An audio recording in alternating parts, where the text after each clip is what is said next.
গণহত্যাকারী হাসিনার পলায়নের মধ্যে দিয়ে 15 বছরের ফ্যাসিবাদী শাসনের অবসানের পথ উন্মুক্ত হয়েছে। তাই দেশে জবাবদিহিমূলক গণতন্ত্র প্রতিষ্ঠার এখনই শ্রেষ্ঠ সময়। লাঞ্ছিত, বঞ্চিত, অধিকারহারা মানুষ একটি স্বাধীন, নিরাপদ এবং মর্যাদাকর জীবনের প্রত্যাশায় উন্মুখ হয়ে রয়েছেন। জনপ্রত্যাশা পূরণের জন্য একটি নিরাপদ এবং মানবিক বাংলাদেশ গড়ার এখনই শ্রেষ্ঠ সময়। ফ্যাসিবাদী শাসনের অবসান ঘটিয়ে দেশের গণতন্ত্র, মানবাধিকার, ভোটের অধিকার প্রতিষ্ঠার জন্য গত 15 বছর ধরে গণতান্ত্রিকামী মানুষ আন্দোলন সংগ্রাম অব্যাহত রেখেছিলেন। আন্দোলন করার সময়, আন্দোলনরত অবস্থায় এই সময় অসংখ্য মানুষ গুম হয়েছেন, অসংখ্য মানুষ হয়েছেন খুন, অপহৃত হয়েছেন বহু মানুষ, অনেকে চিরতরে হয়েছেন পঙ্গু। আন্দোলন সংগ্রামের ধারাবাহিকতায় শেষ পর্যন্ত ছাত্র জনতার ঐতিহাসিক গণ অভ্যুত্থানে গণহত্যাকারী হাসিনা দেশ ছেড়ে পালিয়ে যেতে বাধ্য হয়েছে। প্রিয় দেশবাসী, ঐতিহাসিক গণ অভ্যুত্থানের সাফল্য ও উদ্দেশ্য নস্যাৎ করে দিতে সুপরিকল্পিতভাবে চলছে ষড়যন্ত্র, এবং এই ষড়যন্ত্রের অংশ হিসাবেই একটি ধর্মীয় জনগোষ্ঠীর উপরে পরিকল্পিত হামলার ছক কষে দেশে একটি অস্থিতিশীলতার সৃষ্টির অপচেষ্টা চালানো হয়েছিল। তবে হাসিনা পতন আন্দোলনের পক্ষের শক্তি এবং অন্তর্বর্তী সরকারের সময়োচিত পদক্ষেপের কারণে বিতাড়িত অপশক্তির পরিস্থিতির অবনতি ঘটাতে ব্যর্থ হয়েছে। কিন্তু তারপরেও তাদের ষড়যন্ত্র থেমে নেই। কিন্তু গণ অভ্যুত্থানে চেতনা ও লক্ষ্য সুসংহত করতে হলে বিতাড়িত গণবিরোধী শক্তিকে আইনের মুখোমুখি করার পাশাপাশি জনগণের রাজনৈতিক এবং অর্থনৈতিক ক্ষমতায়ন অত্যন্ত জরুরি। জনগণের রাজনৈতিক ক্ষমতায়নের প্রধান হাতিয়ার হচ্ছে প্রতিটি নাগরিকের ভোট প্রয়োগের অধিকারকে নিশ্চিত করা যে কোনো মূল্যে। প্রিয় দেশবাসী, ক্ষমতার পরিবর্তন মানেই আমার কাছে শুধু রাষ্ট্র ক্ষমতার হাত বোতল নয়। ক্ষমতার পরিবর্তন মানে রাষ্ট্র এবং রাজনীতির গুণগত পরিবর্তন। জনগণের রাজনৈতিক এবং অর্থনৈতিক ক্ষমতায়ন নিশ্চিত করা না গেলে রাষ্ট্র এবং রাজনীতির কাঙ্ক্ষিত গুণগত পরিবর্তন সম্ভব নয়। কাঙ্ক্ষিত রাষ্ট্র সংস্কারে জনগণের আকাঙ্ক্ষা নিশ্চিত করতে হলে অবশ্যই গণতান্ত্রিক বিধি ব্যবস্থাকে টেকসই করতে হলে জনগণের ভোটে জনগণের কাছে জবাবদিহিমূলক সরকার প্রতিষ্ঠা করতেই হবে। বাংলাদেশের পক্ষে শক্তির কাছে, গণতান্ত্রিক শক্তির কাছে আমার বিনীত আহ্বান, আপনারা পরাজিত অপশক্তির পাতা ফাঁদে পা দেবেন না। ছাত্র জনতার গণ অভ্যুত্থানকে চূড়ান্ত সফলতায় নিতে হলে কেউ দখলদারিত্বে লিপ্ত হবেন না, দখলদারিত্বে সহায়তা করবেন না, কেউ দয়া করে দুর্বলের উপর আঘাত হানবেন না, কেউ দয়া করে নিজেদের হাতে আইন তুলে নিবেন না। প্রতিশোধ, প্রতিহিংসা নয়। আসুন কার্যকর রাষ্ট্র সংস্কার নিশ্চিত করতে, তারুণ্যের কাঙ্ক্ষিত একটি বৈষম্যহীন গণতান্ত্রিক রাষ্ট্র নির্মাণ করতে আমরা প্রত্যেকেই যিনি যার অবস্থান থেকে আরো দায়িত্বশীলতার পরিচয় দেই।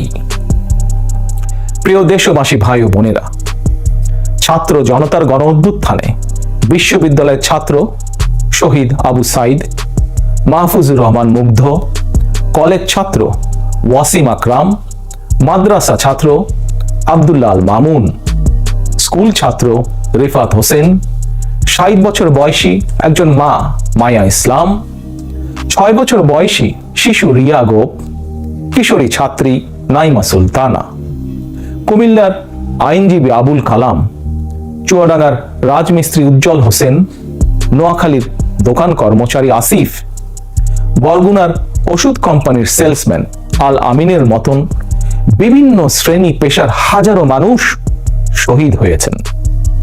অসংখ্য মানুষ দেশের বিভিন্ন হাসপাতালে চিকিৎসাধীন রয়েছেন। পাবনার গাড়ি চালক আরাফাত হোসেন, মিরপুরে গুলিবিদ্ধ 22 বছর বয়সী মুস্তাকিম, দোকান কর্মচারী আতিকুল, অষ্টম শ্রেণীর শিক্ষার্থী তামিমের মতন অনেকের, বহু মানুষের হাত কিংবা পা কেটে ফেলতে হয়েছে। শত শত মানুষ দৃষ্টিশক্তি হারিয়ে ফেলেছেন, অন্ধ হয়ে গিয়েছেন চিরতরে, পঙ্গু হয়েছেন শত শত মানুষ চিরতরে।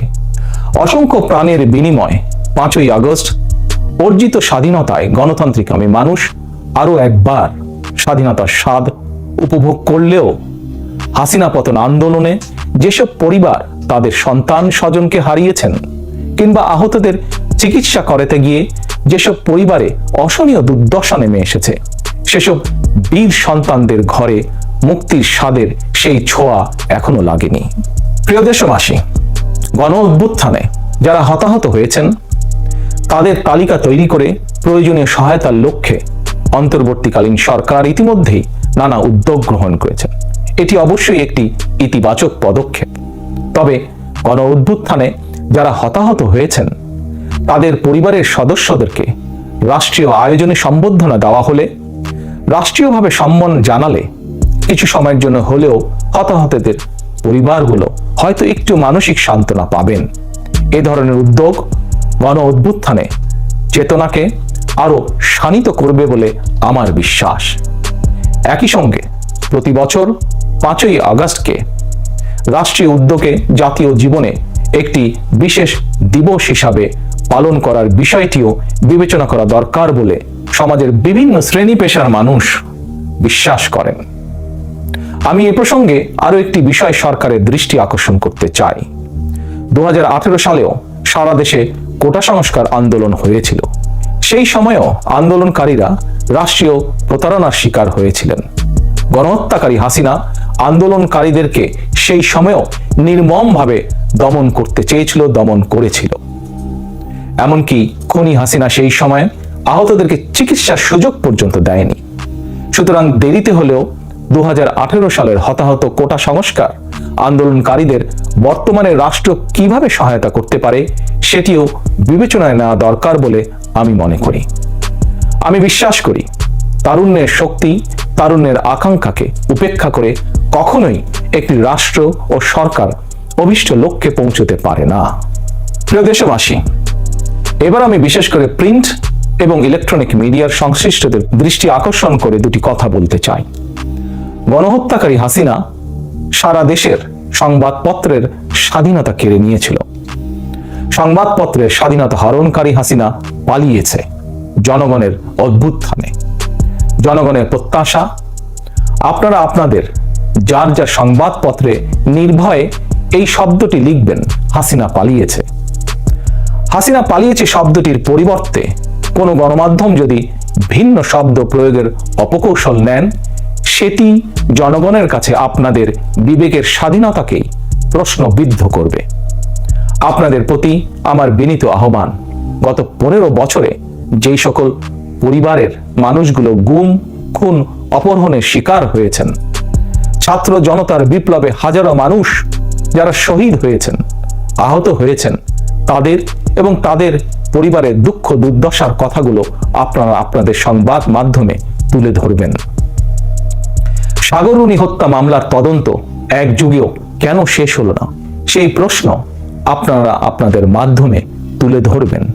জনগণ আপনাদের কাছ থেকে আয়না ঘর নিয়ে অনুসন্ধানী রিপোর্ট দেখতে চায়। হাসিনা দেশটাকে লুটেরা রাষ্ট্রে পরিণত করেছিল।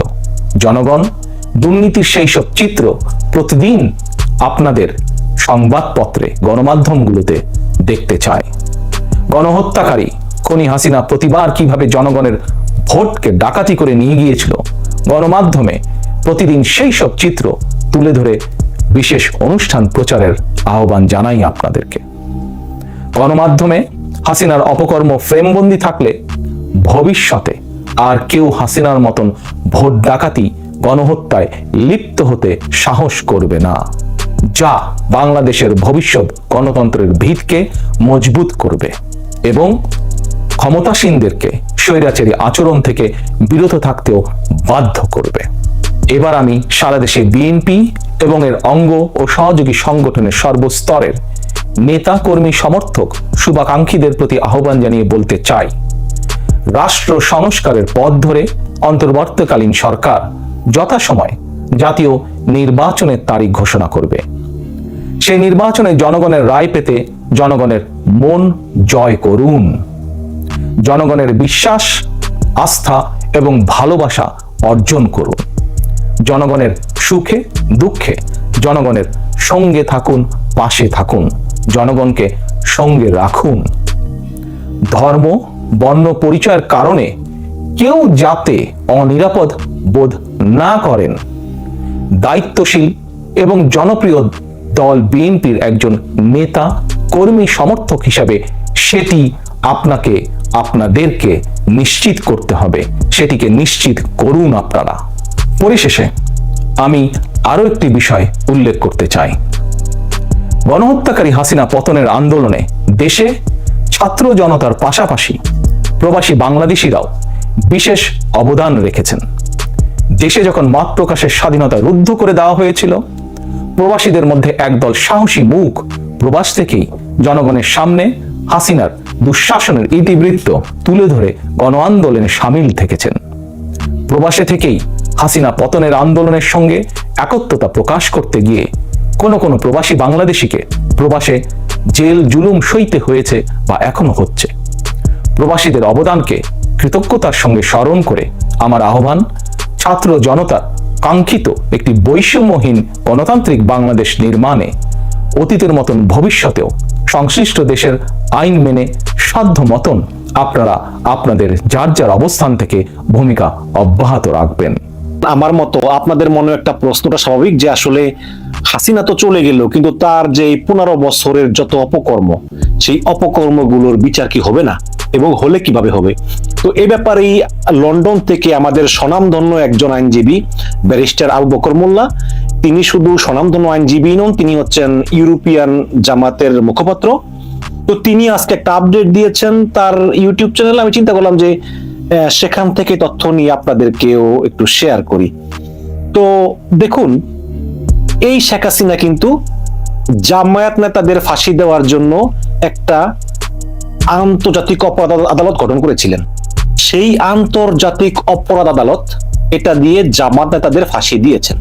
এখন আমাদের আইন উপদেষ্টা আসিফ নজরুল তিনি বলেছেন যে সেই আন্তর্জাতিক অপরাধ আদালতেই এই শেখ হাসিনারও বিচার হবে। মানে আপনি কি বিধির নীলা খেলা আপনি দেখুন, যেই আন্তর্জাতিক অপরাধ আদালত গঠন করা হয়েছে জামাত তাদেরকে অন্যায় ভাবে ফাঁসি দেওয়ার জন্য, এবং এগুলোর কত আইন কানুন কত কিছু। সুখরঞ্জন বালিকে ভারতে পাওয়া গেল, তারপরে আপিলের সুযোগ ছিল না, আবার আপিলের সুযোগ দেওয়া হলো, গণজাগরণ মঞ্চ নামাইলো ইমরানী সরকারকে, তারপরে বিচারক ফোন করে আরেকজন কাছ থেকে পরামর্শ নেয়, তারপরে সাক্ষীর সাক্ষী মানে আমাকে অমুকে বলছে, সে দেখছে যে সালাউদ্দিন কাদের চৌধুরী অমুকে মারছে, এগুলো দেখে দেখে পর্যন্ত ফাঁসির রায় দিল, কার্যকর করা হলো। এখন আল্লাহর কি নীলা খেলা, এখন সেই একই আন্তর্জাতিক অপরাধ আদালতে শেখ হাসিনার বিচার হবে, যেটা আইন উপদেষ্টা আসিফ নজরুলের কথা আমরা জানতে পারি। এবং আইন উপদেষ্টা আসিফ নজরুল যে কথা বলেছেন সেই কথা অনুযায়ী কিন্তু এই আন্তর্জাতিক অপরাধ আদালতে অনেকগুলো মামলা সাবমিট করা হয়েছে এবং এগুলো যাচাই বাছাই পর্যায়ে আছে। এর ভিতরে আপনারা দেখেন অনেকগুলো মামলা হয়েছে এই কয়দিনে, এবং আরো অনেকগুলো মামলা হবে। আমরা ধরে নিতে পারি যে আরো অনেক মামলা হবে, কারণ এই গত 2 সপ্তাহে, বিশেষ করে এই জুলাইয়ের শেষে এবং আগস্টের প্রথমে যে গণহত্যাগুলো হয়েছে, এগুলো তো প্রায় কয়েকশো মামলা হওয়ার কথা, এবং এগুলো প্রক্রিয়া আস্তে আস্তে কিন্তু মামলা হবে। এই মামলাগুলোর যাচাই বাছাইয়েরও কাজ চলতেছে। এবং একজন প্রসিকিউটর, এই আন্তর্জাতিক অপরাধ আদালতের একজন প্রসিকিউটর রানা দাশগুপ্ত, তিনি আবার তো আপনারা চিনেন তিনি কি, তিনি বলেছেন না না না, এই আদালতে তো হাসিনার বিচার করা যাবে না, কারণ এই আদালতটা গঠিতই হয়েছে মূলত 71 সালের যুদ্ধ অপরাধীদের শাস্তি দেওয়ার জন্য। সুতরাং এই আদালতে অন্য কোনো মামলা চালানো যাবে না। কিন্তু আবার অন্য অনেক আইনজীবীর মতে যে না, এই আন্তর্জাতিক অপরাধ আদালতে আসলে এই হাসিনারও বিচার করা যাবে। হাসিনার নামে কিন্তু অলরেডি ইন্টারন্যাশনাল যে ক্রিমিনাল কোর্ট, আমি বলি ইন্টারন্যাশনাল ট্রাইব্যুনাল, এই ইন্টারন্যাশনাল ট্রাইব্যুনালটা কিন্তু নেদারল্যান্ডের হেগে অবস্থিত। তো সেখানে কিন্তু এই সমস্ত বিশ্বের যে বড় বড় যুদ্ধাপরাধ, এই যুদ্ধাপরাধের কিন্তু বিচার হয়। বিশেষ করে আপনারা কয়েকজন দেখেছেন যে ভ্লাদিমির পুতিনের বিরুদ্ধে রায় দিয়েছে, তারপরে ইসরায়েলের প্রধানমন্ত্রী বেনিয়ামিন নেতানিয়াহুর বিরুদ্ধে রায় দিয়েছে। তো এরকম কিন্তু হয় এবং অনেকে কিন্তু জেলও খেটেছেন, যেমন যুগোস্লাভিয়ার সাবেক প্রেসিডেন্ট স্লোবোদান মিলোসেভিচ, তিনিও কিন্তু তার যাবজ্জীবন হয়েছিল।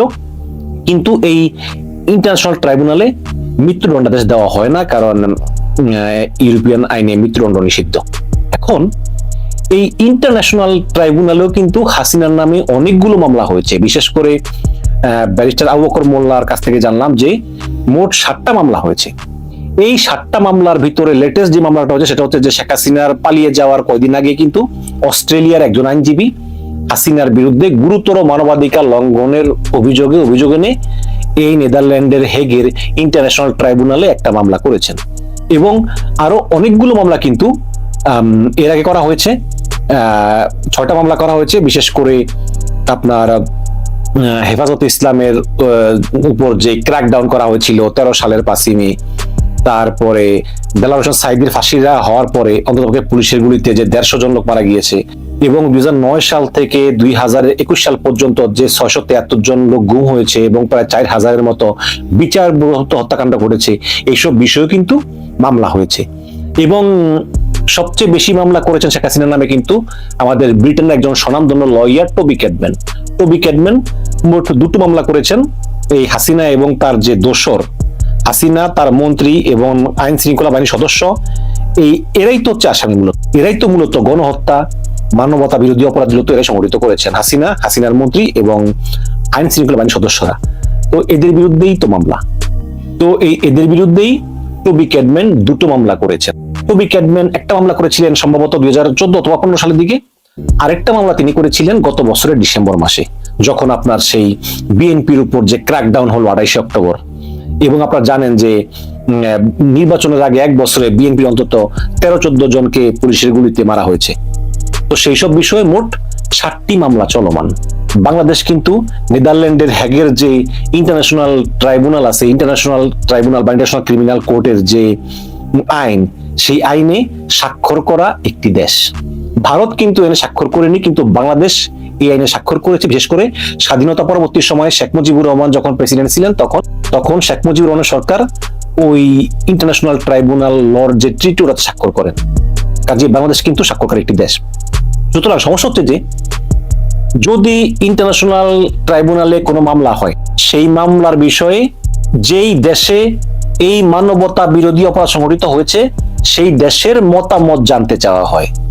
সেই মতামত সব ক্ষেত্রে গ্রহণযোগ্য নাও হতে পারে, কিন্তু অনেক ক্ষেত্রে ওই দেশের মতামতটা একটা ম্যাটার করে।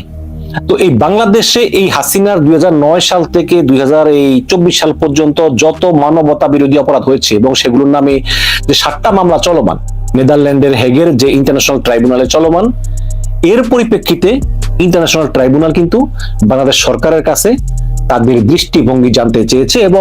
এবং সাবেক যে আইনমন্ত্রী আনিসুল হক, বর্তমানে যিনি রিমান্ডে আছেন, তিনি সবসময় এগুলো ডিনাই করেছেন। তিনি বলেছেন যে না, বাংলাদেশে এরকম কিছুই ঘটেনি, এগুলো মিথ্যা কথা।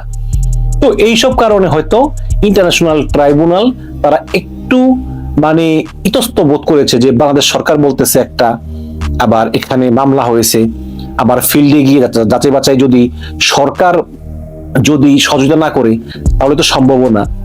কিন্তু এই 7টা মামলা পেন্ডিং আছে, বাট এই ইন্টারন্যাশনাল ট্রাইব্যুনাল একটা মামলাও কিন্তু ফেলে দেয়নি বা বাতিল করেনি বা খারিজ করেনি। সব মামলা কিন্তু জীবিত আছে, হয়তোবা স্থবির অবস্থায় আছে। তো এখন সিচুয়েশন পরিবর্তন হয়েছে, হাসিনা পালিয়েছে, এখন নতুন সিচুয়েশন। তো এই সিচুয়েশন